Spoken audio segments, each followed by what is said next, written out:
Bonjour, shalom uvracha. Je voudrais commencer par vous raconter une petite histoire.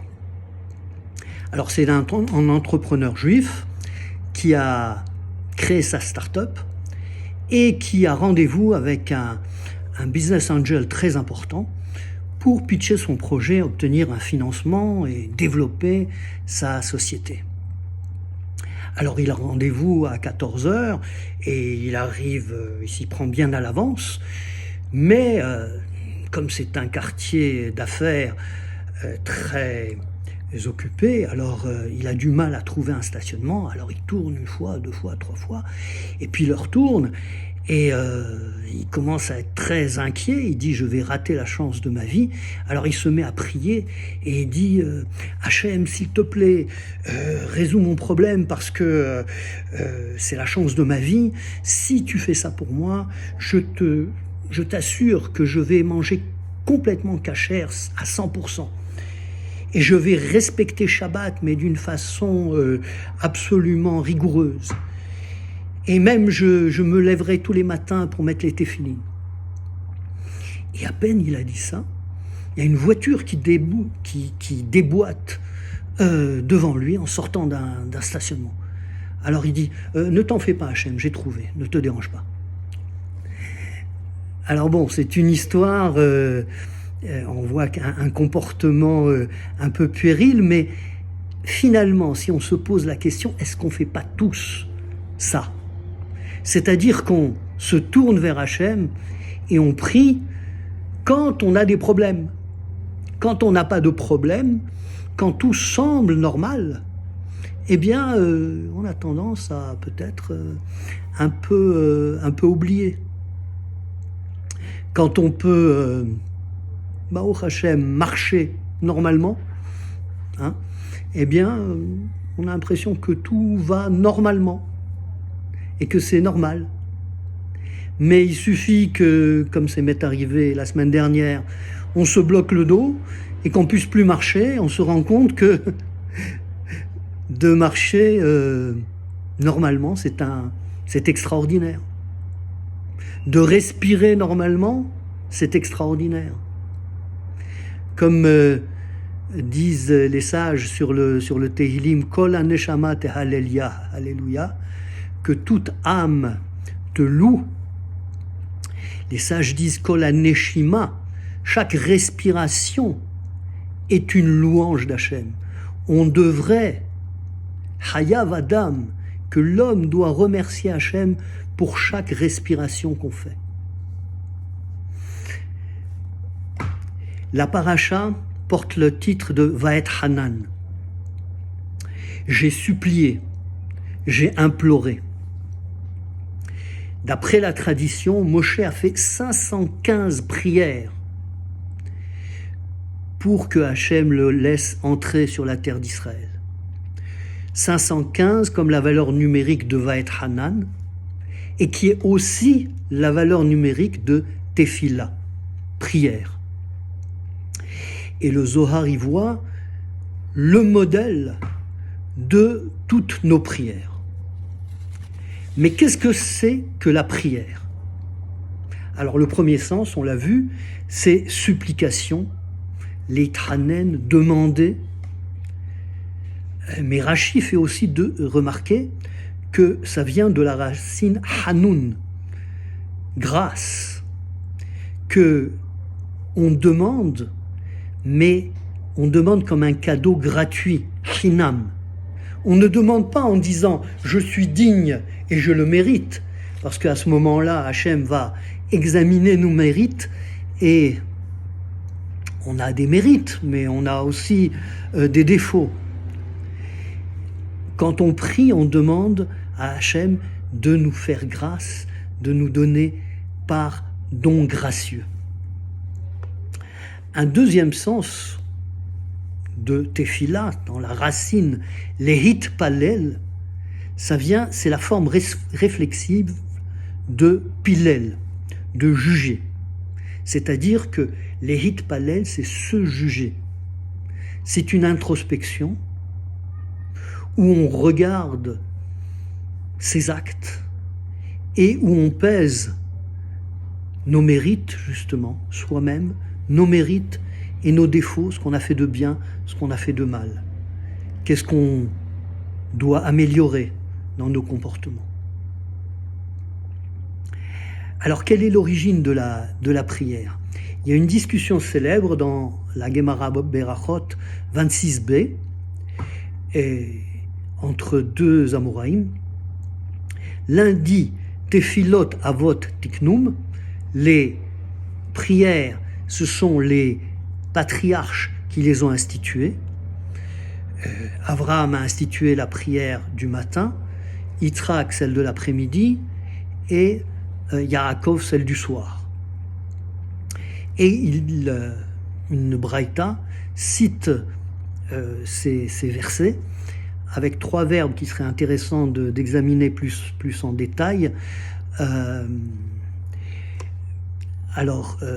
Abraham, c'est la hamod, être debout.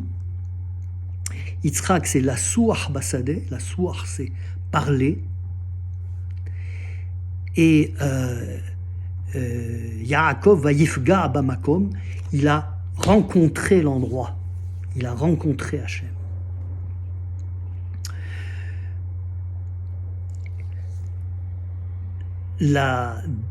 L'autre Amora dit Tefilot keneged temidim tiknum, que les prières ont été instituées en fonction pour remplacer les sacrifices perpétuels,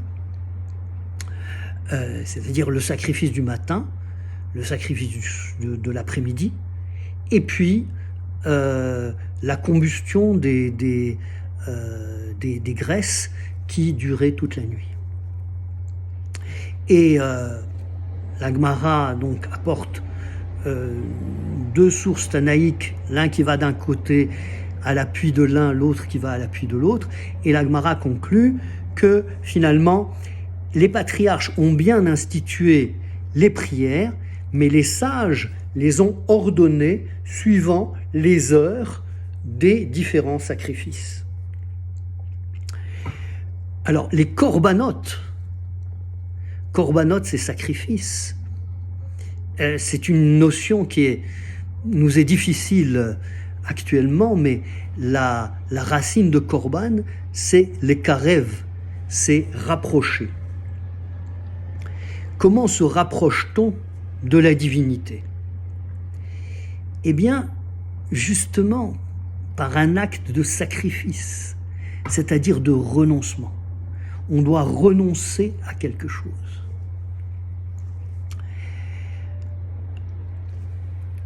On voit dans cette discussion qu'il y a deux dimensions dans la prière. Il y a une dimension individuelle et spontanée, comme celle des patriarches, et il y a une dimension institutionnelle à des heures déterminées et communautaire. Le Rav Sachs, d'ailleurs, voit dans le déroulement de nos prières un écho à ces deux aspects. Nous avons d'une part la tefila, la hamida, la prière silencieuse, et d'autre part la répétition qui est une prière collective. Donc, maintenant qu'il n'y a plus de korbanot, qu'il n'y a plus de temple, les prières ont été les sacrifices ont été remplacés par les prières. Le service du temple a été remplacé par le service du cœur. Et effectivement, le Sifré lit dans le deuxième paragraphe du schéma que nous allons lire la semaine prochaine, les ahava et Hashem Elohechem ul ovdo bechol levavchem, et le servir de tout votre cœur. Le Midrash dit donc, qu'est-ce que ça veut dire servir par le cœur? Le service du cœur, c'est la prière. Et le Rambam, Maïmonide, y trouve la source de la mitzvah, du commandement dans la Torah de prier. Bien que les prières aient été ordonnées et instituées par les sages. Et le Rambam, dans Ilchot Yesodei HaTorah, le fondement de la Torah, dit que dans la prière, l'esprit doit être libre de toute pensée extérieure. Et celui qui prie doit être conscient qu'il est debout devant la présence divine. Et c'est là l'essentiel de la prière. C'est le fait qu'un être fini et imparfait se tienne debout devant l'infini et le parfait. Et Hineni, me voici. Cet être, cet homme, répond à l'appel divin, Ayeka, où es-tu? Appel auquel Adam n'a pas répondu, puisqu'il s'est caché. Mais Abraham est le premier qui a répondu, et Hineni, me voici. Et à sa suite, Moshe et tous les tzadikim ont répondu à l'appel du transcendant. Alors, ça nous permet de comprendre comment est-ce qu'on peut demander quelque chose à Hachem, comme on l'a dit au début. Comment je pourrais faire changer d'avis à Hachem? Or, Dieu ne change pas. C'est ce qu'a constaté et qu'a prophétisé Bil'am. Alors effectivement, Dieu ne change pas. Mais il n'est pas inactif. Au contraire, il déverse sans arrêt son shefa, son énergie sur le monde. Et c'est ça sa bénédiction. Mais il faut savoir le recevoir. Nos sages parlent de la pluie comme exemple de bénédiction. Si la pluie tombe sur un sol rocheux, eh bien elle va ruisseler. Si elle tombe sur un sol instable, elle va au contraire l'emporter et faire des inondations. Mais si elle tombe sur un sol qui peut l'absorber, elle va le fertiliser. Si elle tombe sur un réservoir, elle va le remplir. En termes modernes, on peut penser à l'énergie divine comme des ondes qui se déversent sur le monde. Alors, si on n'a pas d'antenne, de récepteur adéquat, eh bien, on ne peut pas recevoir ces ondes. Mais si on a une antenne, si on se transforme en antenne, alors on peut recevoir cette énergie divine, ces ondes divines. La prière ne change pas Dieu, elle nous change nous, elle nous change en récepteurs de ces ondes, de son énergie, de sa bénédiction. Des récepteurs pour le divin.